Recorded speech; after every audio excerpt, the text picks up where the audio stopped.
धर्मशाला CSC रो किसी रोगी सहित भी कथबार्ता करूली एवं निश्चित भाव में यहाँ गोटे बड़ कनसर्न नाम एवं ये कलेरा रोग चिन्हट है आमर एससीबी मेडिकल कॉलेज गोटे टीम एठी मध्य आमे एक्स्ट्रा डिप्लॉय होती कैंप करके अच्छा स्थिति उपरे समस्ते नजर रखिंट एवं जो पेसेंट भी आसछंती तांको तुरंत एठी आमे ट्रीटमेंट व्यवस्था करूछु। मोर गोटे खाली आपण मानकू थ्रू रे जनसाधारण को गोटे सचेतन वार्ता देवार अच्छी जे एभले आपण को कलेरा हो कि न हो जदि झाड़ा किंबा बांती हैला तुरंत आपण हॉस्पिटल को आसंतु। सरकार पूरा प्रस्तुत अछंती ट्रीटमेंट देवाई सब प्रकार मेडिसिन भी मौजूद अच्छी एवं झाड़ा हैला माने आपण लोकल क्वाक किंबा को मेडिसिन स्टोर रु मेडिसिन खाई झाड़ा तो कमी जीव एभलिया मानसिक स्तर में रुहतु ना। एवं गोटे झील को पचारि से कहला आज्ञा चार दिन है झाड़ा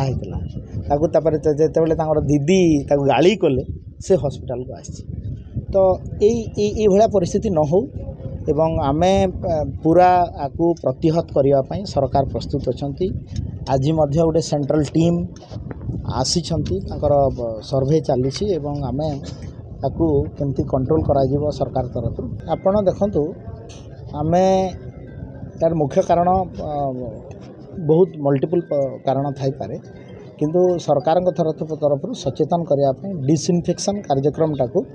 आमे करूछु एवं ता सहित व्यापक प्रचार प्रसार आवश्यकता रही एवं ताकू निश्चित भाव में केमती अनुपालन करा सरकार आज भी आसी तो से दुईटा को आम प्रॉपर एनालिसिस करूँ एवं तार जो इश्यू थी ताको आम करेक्टिव मेजर्स केमती नेबू एवं कैजुअलिटी केमती कमिबो तापई सचेतनता बहुत देखो मु तो प्रॉपर समीक्षा एवं जाइली बड़चना एवं आपण पाखु आसी आ दु तीन पुणी सीएससी पीएससी जीवी भद्रक भी जीवी ए सॉरी आमर आनंदपुर भी जीवी तो मु गोटे रिव्यू कलापर सठिक आपको डाटा दे पारि।